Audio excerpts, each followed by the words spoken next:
अशोक एक बनकाम मजदूर था जो शहर में मजदूरी करके अपने परिवार का पेट पालता था। उसको रोज की मजदूरी से 300 रुपए मिला करते थे। अशोक एक किराए के घर में रहता था अपने पूरे परिवार के साथ। उसके परिवार में उसकी पत्नी अनुराधा और उसके 3 बच्चे थे, भुवन, जीवन और नंदिनी। ये लो अनुराधा, आज की दिहाड़ी। हाँ, कल मैंने किराएदार को 3000 किराया दे दिया। अच्छा किया। हाँ, काश आपका वेतन बढ़ जाए। इतने कम वेतन में हम पैसे कैसे बचत कर सकते हैं? भगवान करे ऐसा जल्दी हो, पर अब जो भी है वो है। कम से कम मैं खुश हूँ कि हमारे खाने के लाले नहीं है। बच्चे स्कूल जा रहे हैं और हम भर पेट खाना खा रहे हैं। भगवान को लाख लाख धन्यवाद। हाँ बिल्कुल, भगवान जी की हम पर बहुत कृपा है। अशोक और अनुराधा भले ही गरीब थे, पर उन्हें अपनी परिस्थिति से कोई बैर नहीं था। वो खुश थे और संतुष्ट थे। अनुराधा अक्सर गरीबों की मदद किया करती थी। एक दिन की बात है, अनुराधा बाजार में सब्जियां खरीद रही थी। तभी उसने देखा कि एक बूढ़ी औरत रास्ते पर भीख मांग रही है। बहुत भूख लगी है बेटा, कई दिनों से कुछ नहीं खाया।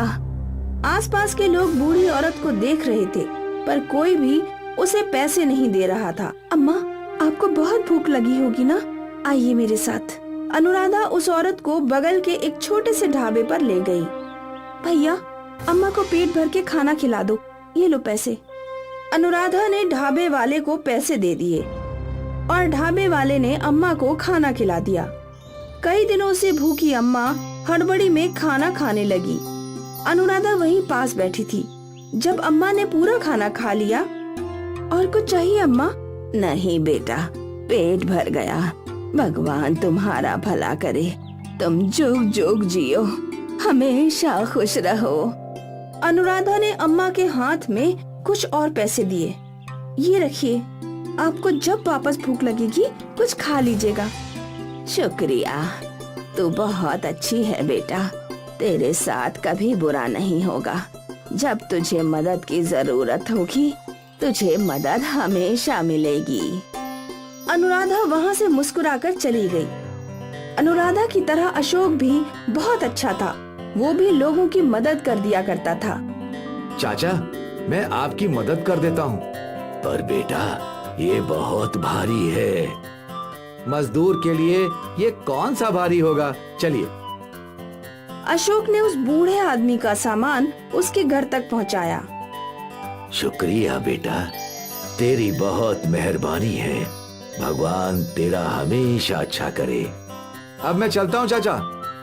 अनुराधा और अशोक भले ही गरीब थे, पर वो किसी की भी मदद के लिए हमेशा तैयार रहते थे। अनुराधा और अशोक के अच्छे कर्मों की कोई गिनती नहीं थी। उन्हें जब मौका मिलता वो किसी न किसी की मदद किया करते ही थे। कुछ महीने बीत गए।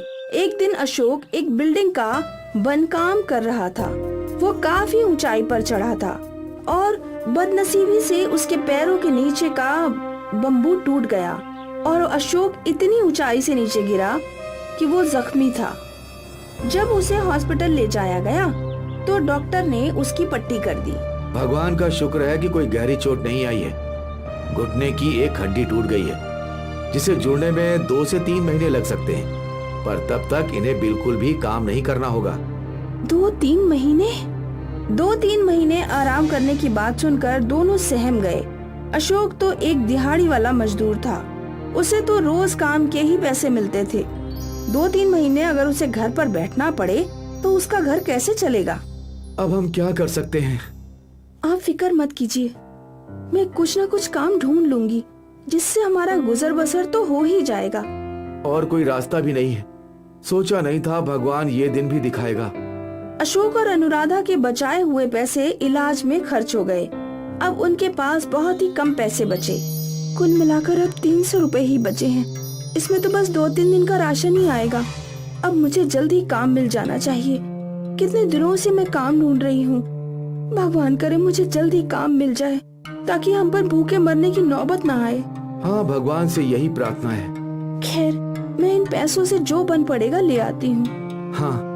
अशोक और अनुराधा दोनों परेशान थे। उनकी आर्थिक स्थिति विकट थी।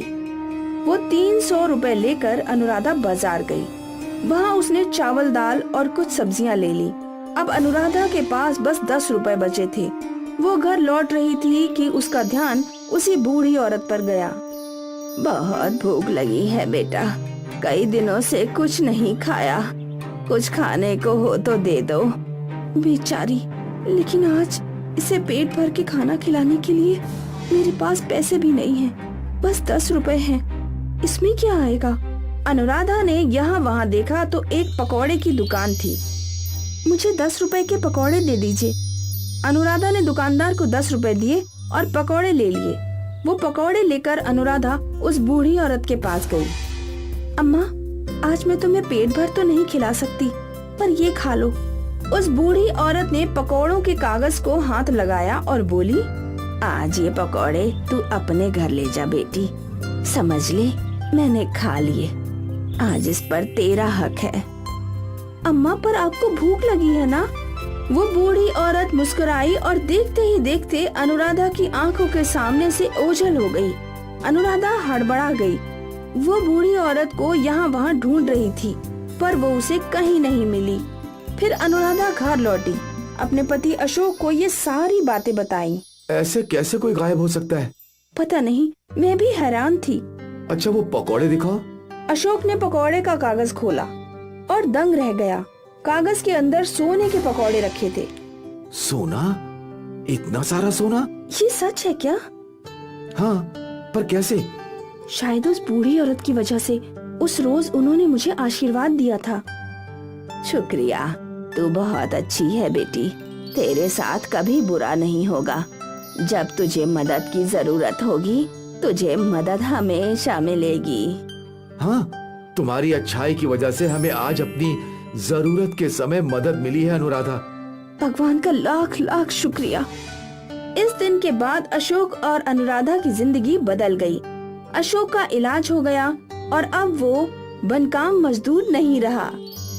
अनुराधा और अशोक ने खुद का घर खरीद लिया और एक दुकान भी। अब दोनों साथ काम करते थे। सोने के पकौड़ों ने अशोक और अनुराधा की जिंदगी ही बदल दी। छगन एक पकौड़े वाला है। भैया, प्याज के पकौड़े दे दो 1 प्लेट। ये लीजिए। भाई, कितना हुआ? 10 रुपए। कुछ महीनों पहले तक छगन प्याज के पकौड़े 10 रुपए प्लेट के दाम से बेचता था और उसके ग्राहक भी बहुत संतुष्ट थे। लेकिन फिर नवंबर आया। छगन मंडी में सब्जी लेने गया। प्याज कैसा? 80 रुपया किलो। अरे बाप रे, लेकिन कल ही तो 30 रुपए था। अरे क्या भाई, वो कल था, आज का दाम 80 रुपए किलो है। लेकिन एक दिन में इतना दाम कैसे बढ़ सकता है? तुम न्यूज नहीं देखते क्या? प्याज की कमी हो गई है, इसलिए प्याज का दाम बढ़ गया है। अब तो लगता है प्याज 100 रुपए के ऊपर जाएगा। लेकिन फिर मैं पकौड़े कैसे बेचूंगा? प्याज के पकौड़े भूल जाओ। छगन रोज 4 किलो प्याज लेता था, लेकिन आज उसने सिर्फ 2 किलो प्याज लिया। रोज की तरह वो अपने ठेले पर ले गया और उन्हें काट कर पकौड़े बनाने लगा। छगन ने पहले स्लेट पर दाम बदला। अब पकौड़े की प्लेट 10 रुपए नहीं 50 रुपए की थी। छगन ने गर्मा गर्म पकौड़े निकाले और तभी उसके रोज के ग्राहक कल्लू चाचा वहां आए। कल्लू चाचा पकौड़े के शौकीन थे, लेकिन अनपढ़। छगन, 1 प्लेट पकौड़े दे दो। जी चाचा जी। छगन ने पकौड़े दिए और कल्लू चाचा उसे चाव से खाने लगे। तेरे हाथों के पकौड़े में तो जादू है। कल्लू चाचा का खाकर हो गया और वो छगन को 10 रुपए देने लगे। ये लो। चाचा, दाम बढ़ गए हैं, प्याज महंगा हो गया है। कल्लू चाचा ने ये बात सुनी और एक और 10 रुपए निकाल कर दिए। अरे चाचा, 20 रुपए नहीं, 50 रुपए प्लेट है। क्या? कल्लू चाचा के पैरों तले जमीन खिसक गई और उनके आंखों से आंसू बहने लगे। चाचा, कल प्याज 30 रुपए किलो था और आज 80 रुपए किलो, तो मैं क्या कर सकता हूँ? आपकी तरह मेरी आंखों से भी आंसू निकले थे, प्याज काटते वक्त नहीं बल्कि खरीदते वक्त। अरे नालायक, तू खाने से पहले नहीं बता सकता था? मुझे लगा आपने स्लेट देख ली होगी।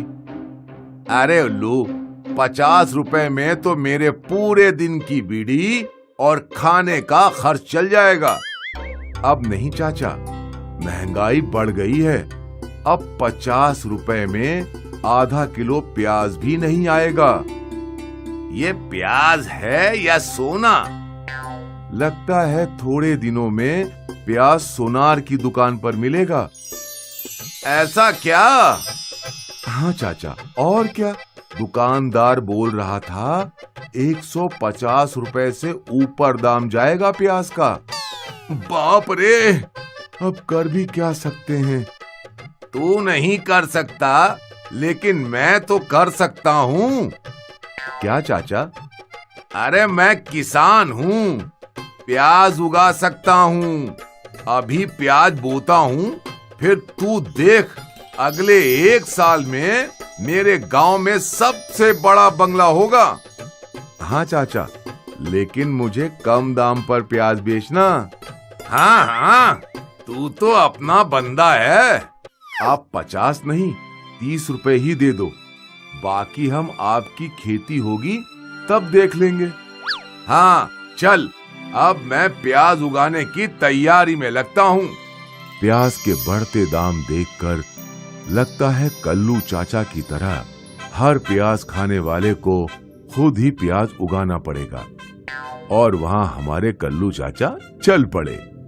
अभी के अभी प्याज बो देता हूँ। बाऊजी सही कहते थे कि मेरे खेतों से सोना निकलेगा। प्याज क्या सोने से कम है? मीरपुर नाम का एक गांव था। गांव में जग्गू नाम का भिखारी रहता था। जग्गू के 2 बच्चे थे, राजू और मिनी। पापा, क्या हम लोग हमेशा से गरीब हैं? नहीं बेटा, हम हमेशा से गरीब नहीं हैं। मेरे पिताजी यानी तुम्हारे दादा एक समृद्ध व्यक्ति थे। उन्हें एक बार जंगल में पनीर का घर मिला था। उस घर से कितना भी पनीर निकाला जा सकता था।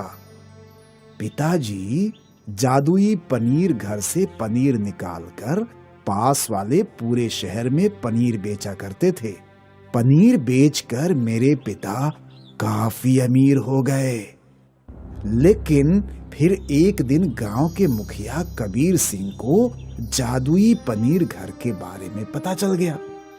भूपेंद्र, मैंने सुना है कि तुम्हें जंगल में कोई पनीर घर मिला है। हाँ मुखिया जी, मिला है, और उसी से मैं इतना अमीर हो पाया हूं।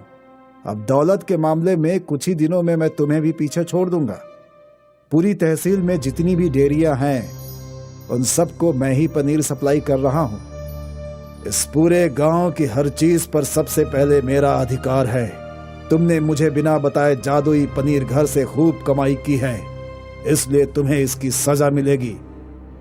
मुखिया ने पिताजी से उनका सब कुछ छीन लिया और उन्हें गांव से बाहर कर दिया। हालांकि पिताजी गांव के आसपास ही मंडराते रहे और जब किसी ने उन्हें काम नहीं दिया तो भीख मांगकर काम चलाते रहे। बेटा, तब से हम गरीब हैं। पिताजी, वो पनीर घर क्या अभी भी जंगल में है? नहीं, अब उस पनीर घर का कुछ पता नहीं है। जब मुखिया पनीर घर से पनीर निकालने पहुंचा तो वो घर गायब हो चुका था। तब से उस पनीर घर का कुछ पता नहीं है। किसी किसी दिन जग्गू के परिवार की बहुत बुरी हालत हो जाती। पिताजी, आज राजू को बुखार है। हम दोनों ने 2 दिनों से कुछ नहीं खाया है। कुछ खाने को लेकर आइए। हाँ बेटी, मैं अभी किसी के घर से कुछ मांग कर लाता हूँ। उस दिन जग्गू गांव के घर घर घूमता रहा, लेकिन किसी ने उसे कुछ नहीं दिया। जग्गू जब मुखिया के घर पहुंचा तो उसे घर के अंदर से गर्मा गर्म पराठों की खुशबू आ रही थी। मुखिया जी, दरवाजा खोलिए, मैं जग्गू हूँ। मेरे बच्चे बीमार और भूखे हैं, उन्हें कुछ खाने को दे दीजिए। जग्गू, तो फिर से यहाँ चला आया? चला जा यहाँ से, वरना अभी अपने नौकरों से कहकर तुझे गांव से बाहर निकलवा दूंगा। तुझे गांव में रहने दे रहा हूँ, इसे ही मेरी मेहरबानी समझ। इससे पहले कि मुखिया अपने आदमियों को भेजता, जग्गू सड़क पर एक कोने में छिपकर बैठ गया। कुछ देर बाद मुखिया घर में ताला डालकर अपने आदमियों के साथ कहीं चला गया। जग्गू ने सोचा कि वो अपने बच्चों की खातिर खाना चुराएगा। दीवार से कूदकर जग्गू मुखिया के घर में घुस गया। उसने 5-6 पराठे चुराए और भाग निकला। उस दिन जग्गू के परिवार का पराठों से पेट भरा।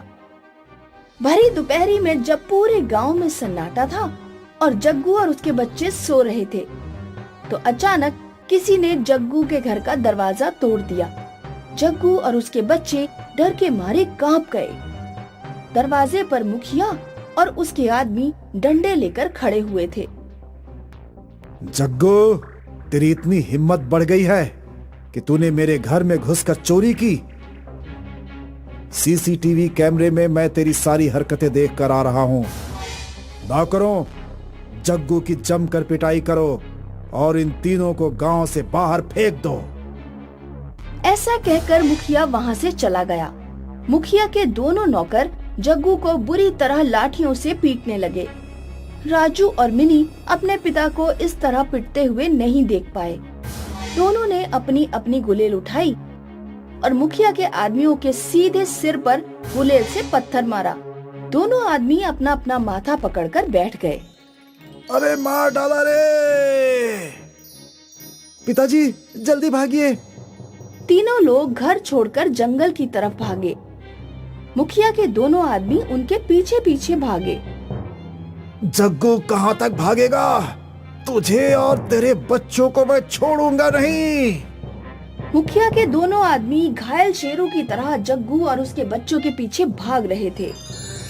ये हम किस मुसीबत में फंस गए पापा, अब क्या करें? जग्गू को लग रहा था कि वो और उसके बच्चे नहीं बच पाएंगे। तभी अचानक जग्गू और उसके बच्चों को पनीर का घर दिखाई दिया। तीनों लोग पनीर के घर में घुस गए। इससे पहले कि मुखिया के आदमी पनीर घर तक पहुंचते, पनीर घर गायब हो गया। पनीर घर में तुम लोगों का स्वागत है। इस जादुई घर से तुम जितना चाहो उतना पनीर निकाल सकते हो। क्या तुम वही पुराने पनीर घर हो जो मेरे पिताजी को मिले थे? हाँ, मैं वही हूँ। मैंने तुम्हारे पिताजी से मना किया था, मेरे द्वारा कमाई गई दौलत का दिखावा मत करना। अगर मेरे बारे में किसी को कुछ पता चल गया तो मैं गायब हो जाऊंगा। लेकिन तुम्हारे पिताजी माने नहीं और आखिरकार मुखिया को मेरे बारे में पता चल गया और तब मुझे गायब होना पड़ा। तुम वही गलती मत करना जो तुम्हारे पिताजी ने की थी। नहीं, मैं ऐसी गलती कभी नहीं करूंगा और तुम्हारे बारे में किसी को नहीं बताऊंगा। लेकिन अगर फिर भी मेरे बिना बताए किसी को तुम्हारे बारे में पता चल गया तो क्या होगा? तुम इसकी चिंता मत करो, वो सब मैं संभाल लूंगा। सबसे पहले जग्गू और उसके बच्चों ने पेट भरकर पनीर खाया। पनीर तो बहुत स्वादिष्ट है पिताजी। लग रहा है जैसे वनीला फ्लेवर की आइसक्रीम दूध में डालकर खा रहे हैं। बच्चों, हम कल से पनीर बेचने जाएंगे, लेकिन हम अंधाधुंध कमाई नहीं करेंगे। हम उतना ही बेचेंगे जितने की हमें जरूरत होगी। उधर मुखिया गुस्से से पागल हो रहा था। तुम दोनों ने मेरा नाम मिट्टी में मिला दिया। दोनों अपना सिर घायल कराकर चले आए और कह रहे हो कि वे तीनों अचानक जंगल में गायब हो गए। अब मुझे रंगा और मुन्ना को भेजना पड़ेगा। मुखिया ने अपने आदमियों को जंगल के बाहर पहरे पर लगा दिया। मुखिया के आदमियों ने देखा कि जग्गू, राजू और मिनी रोजाना पनीर लेकर बाजार में बेचने जा रहे हैं। उन्होंने ये बात जाकर मुखिया को बताई। पिछली बार तो वो पनीर घर ना जाने कहाँ गायब हो गया था। इस बार मुझे वो हर हाल में चाहिए। अगले दिन जैसे ही जग्गू का परिवार जंगल से बाहर निकला, मुखिया ने उसे पकड़ लिया और तीनों के हाथ बांध दिए। अब तुम तीनों चुपचाप मुझे उस पनीर घर तक ले चलोगे, वरना मैं तुम्हारा वो हाल करूंगा कि तुम खुद की शक्ल नहीं पहचान पाओगे। जग्गू, राजू और मिनी मुखिया को कई घंटों तक घुमाते रहे, लेकिन पनीर घर तक लेकर नहीं गए। जग्गू, बहुत देर हो गई, लगता है तू मेरे साथ चालाकी कर रहा है। नौकरों, इसके बच्चों को गहरे तालाब में फेंक दो। नहीं नहीं, ऐसा कुछ मत करिएगा, मैं लेकर चलता हूँ। आखिरकार जग्गू मुखिया को पनीर घर लेकर पहुँचा। तो ये रहा पनीर घर। नौकरों, इन लोगों को पेड़ से बांध दो, हम पनीर घर के अंदर घूमने जाएंगे। जैसे ही तीनों अंदर पहुँचे, ढेर सारा पनीर उनके ऊपर गिर पड़ा। मुखिया और उसके आदमी पनीर के ढेर के नीचे दब गए। कोई बचाओ, कोई मुझे बाहर निकालो, मेरी सांस रुक गई है, मेरा दम घुट रहा है। पहले जुबान दो मुखिया कि तुम कभी जग्गू के परिवार को परेशान नहीं करोगे और मुझे कभी भी नहीं ढूंढोगे। ठीक है, मैं वादा करता हूँ, मैं गांव के किसी आदमी को परेशान नहीं करूंगा, मुझे बचाओ। तब मुखिया के ऊपर पड़ा पनीर का ढेर गायब हो गया। मुखिया और उसके आदमियों ने जग्गू, राजू और मिनी को खोल दिया और फिर अपने घर भाग गए। मीनू और राजू महाराष्ट्र के एक गांव में रहते थे। बचपन में ही उनके माता पिता का देहांत हो गया था, इसलिए उनकी दादी ने उन्हें पाला था। गरीबी के कारण उनके घर में गैस सिलेंडर नहीं था। तीनों सुबह सुबह जंगल में लकड़ियाँ चुनने जाते थे। मीनू, तूने अभी तक कितनी लकड़ियाँ बीनी हैं? मैंने 15 लकड़ियाँ बीनी है बुद्धू, और तूने अभी तक सिर्फ 10 लकड़ियाँ बीनी है। दादी ये झूठ बोल रही है, इसने सिर्फ 10 लकड़ियाँ बीनी थी और फिर मेरी 5 लकड़ियाँ चुरा ली। तुम दोनों लड़ना बंद करो। तुम आपस में प्रतियोगिता क्यों करते हो? अपना अपना काम करो और उसी में खुश रहो। एक दिन सब, राजू, मीनू और उनकी दादी लकड़ियां बिन रहे थे तो उन्हें किसी के कराहने की आवाज सुनाई दी। ये आवाज तो तालाब की तरफ से आ रही है। चलो चलकर देखते हैं। कहीं कोई खतरनाक जानवर हुआ तो? बेटा, जरूरतमंदों की मदद करनी चाहिए। हमें कम से कम एक बार तो देखकर आना ही चाहिए कि कौन कराह रहा है। तीनों तालाब के किनारे पहुँचे। उन्होंने झाड़ियों में से छिपकर देखा कि एक राक्षस तालाब किनारे लेटा हुआ है और कराह रहा है। ये तो कोई भयानक राक्षस लगता है, क्या हमें इसके पास जाना चाहिए? तुम दोनों यहीं रुको, पहले मैं देख कर आती हूँ। दादी राक्षस के पास गई तो उसने देखा कि राक्षस कई जगह से घायल है। ऐसा लग रहा था जैसे राक्षस को पत्थर मारे गए हों। तुम कौन हो और यहाँ क्या कर रहे हो? अम्मा, मैं समुद्र किनारे के एक टापू से यहाँ आया हूँ। तो तुम यहाँ तक कैसे पहुँचे? मैं मांस नहीं खाता, इसलिए मेरी जाति के लोगों ने मुझे टापू से निकाल दिया। जब मैं महाराष्ट्र पहुंचा तो लोग मेरी शक्ल सूरत देखकर डर गए और उन्होंने मुझे पत्थर मारे। मैं भागता भागता यहाँ तक आ पहुंचा हूँ। राजू और मीनू, झाड़ियों से निकल आओ, ये बुरा राक्षस नहीं है। राजू, मीनू और दादी ने मिलकर राक्षस के घाव धोए और खाने को फल दिए। ये फल हमने इस जंगल से ही तोड़े हैं। तुम ढूंढोगे तो तुम्हें यहाँ आम, जामुन और अमरूद के पेड़ मिल जाएंगे। अब दादी, राजू और मीनू जब भी लकड़ियाँ इकट्ठी करने जाते थे, राक्षस से मिलकर आते लेकिन एक दिन एक सरकारी अधिकारी ने तीनों को रोक लिया। सुनो तुम तीनों, आज के बाद जंगल में मत आना। सरकार ने जंगल के पेड़ों की कटाई पर रोक लगा दी है। आप गलत समझ रहे हैं। हम कोई पेड़ नहीं काटते, सिर्फ जमीन पर गिरी हुई लकड़ियों को ही बीनते हैं। बुढ़िया, ज्यादा दिमाग ना चला। एक बार मना कर दिया तो कर दिया। इस तरह तीनों के जंगल जाने पर रोक लग गई। लकड़ियों के अभाव में राजू मीनू के घर चूल्हा जलना भी मुश्किल हो गया। फल मिलने भी बंद हो गए। दादी अपनी जान पहचान की दुकान से राजू मीनू के लिए कुछ सामान उधार ले आया करती थी। ये लो बच्चों, बिस्कुट नमकीन खाकर गुजारा कर लो। अब पता नहीं हमारे घर खाना कब पकेगा। कुछ दिनों बाद दादी जब दुकान पर पहुंची तो दुकानदार ने उधार देने से मना कर दिया। तुमने अभी पिछला उधार ही नहीं चुकाया है और अब फिर से सामान लेने आ गई। इस तरह तुम्हारा जीवन चलने वाला नहीं है। एक काम करो, बच्चों को लेकर मुंबई चले जाओ और वहाँ कुछ काम धंधा कर लेना। दादी ने घर आकर सारी बात राजू और मीनू को बताई। बच्चों, क्या तुम मुंबई चलोगे? हाँ दादी, मुंबई चलते हैं। मैं मुंबई देखने के लिए बहुत एक्साइटेड हूँ। लेकिन दादी, धंधा शुरू करने के लिए पैसे कहाँ से आएंगे? तुम्हारे दादा की अंतिम निशानी ये मंगलसूत्र मेरे पास रह गया है। इसे गिरवी रखकर कुछ पैसे तो मिल ही जाएंगे। राजू, मीनू और दादी मुंबई चले गए, लेकिन उन्हें समझ नहीं आ रहा था कि किस चीज की रेहड़ी लगाएं। दादी, मुंबई का वड़ा पाव फेमस है। वड़ा पाव की रेहड़ी लगाते हैं। नहीं, वड़ा पाव तो हर जगह बिक रहा है। पूरी आलू की रेहड़ी लगाते हैं। नहीं, समोसा और ब्रेड पकौड़ा। नहीं, चाउमीन और डोसा।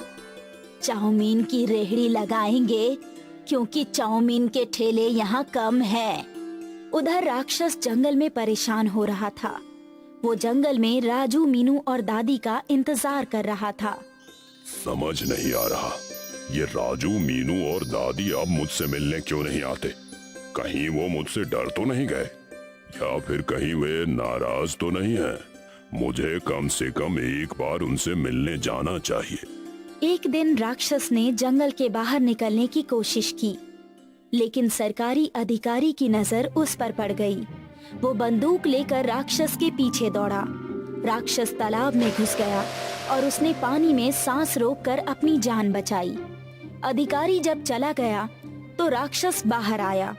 चाहे कुछ भी हो जाए, मुझे राजू, मीनू और दादी से मिलना होगा। कहीं तीनों किसी मुसीबत में तो नहीं है? वे तीनों मुसीबत में फंसे हुए थे क्योंकि मुंबई में उनका चाउमीन का धंधा अच्छा नहीं चल रहा था। उनकी रेहड़ी के पास दो और रेहड़ी वाले चाउमीन बेचने लगे। राजू, तुम घर पर चले जाओ और जमींदारों के खेत में मजदूरी कर लेना। यहाँ मुंबई में हम तीनों का खर्चा नहीं चल पा रहा है। रही बात हम दोनों की, तो मीनू और मैं यहाँ काम संभाल लेंगे। राजू गांव वापस लौट आया। राक्षस चाचा से मिले कई दिन हो चुके हैं। मुझे उनसे मिलकर अपनी परेशानी उन्हें बता देनी चाहिए। एक रात राजू झाड़ियों में छिपकर बैठ गया और सरकारी अधिकारी के सोने का इंतजार करने लगा। जैसे ही अधिकारी को नींद आई, राजू दबे पांव जंगल में घुस गया। राक्षस एक पेड़ के ऊपर छिपकर रहता था। जैसे ही राक्षस ने राजू को देखा, वो पेड़ से कूद पड़ा। तुमने तो मुझे डरा ही दिया चाचा। और सुनाओ, तुम्हारे क्या हाल चाल हैं? यहाँ जिंदगी बहुत खराब है। सरकारी अधिकारी रोजाना गश्त पर आता है और मुझे उससे छिपकर रहना पड़ता है। तुम लोग कहाँ चले गए थे? इतने दिनों बाद तुमसे मिलना हुआ। हम लोग मुंबई चले गए थे। दादी और मीनू अभी भी वहीं हैं। वहाँ हम लोगों का धंधा अच्छा नहीं चल रहा है, इसीलिए मैं लौट आया। तुमने कौन सा धंधा शुरू किया है? चाउमीन की रेहड़ी लगाई है। चाउमीन तो मुझे भी बहुत पसंद है और मुझे ब्रेड पकौड़ा भी पसंद है। मेरी माँ मुझे पकौड़ा चाउमीन बनाकर खिलाती थी। पकौड़ा चाउमीन? हाँ, चाउमीन बनाने के बाद उसे बेसन में मिलाकर तल लो, तो पकौड़ा चाउमीन बनकर तैयार हो जाती है। क्यों ना दादी पकौड़ा चाउमीन बेचे? सही पकड़ा। साधारण चाउमीन तो बहुत से लोग बेच रहे होंगे, और अगर तुम पकौड़ा चाउमीन बेचोगे तो तुम्हारे ठेले पर बहुत से ग्राहक खींचे चले आएंगे। राक्षस चाचा, इस बार मैं मुंबई अकेले नहीं जाऊंगा, आप भी मेरे साथ चलो। नहीं, मुझे पब्लिक में जाते हुए डर लगता है। डरो मत, मैं लोगों को विश्वास दिलाऊंगा कि तुम एक अच्छे राक्षस हो। राजू ने अगले दिन सरकारी अधिकारी से बात की। अंकल, जंगल में एक राक्षस रहता है, कृपया उसे मेरे साथ जाने दीजिए। राक्षस हम सब लोगों के लिए खतरा है, इसलिए मैं उसे मार कर ही दम लूंगा। आप मेरी बात का विश्वास कीजिए, वो राक्षस मांस नहीं खाता, इसलिए उसके टापू के लोगों ने उसे निकाल दिया।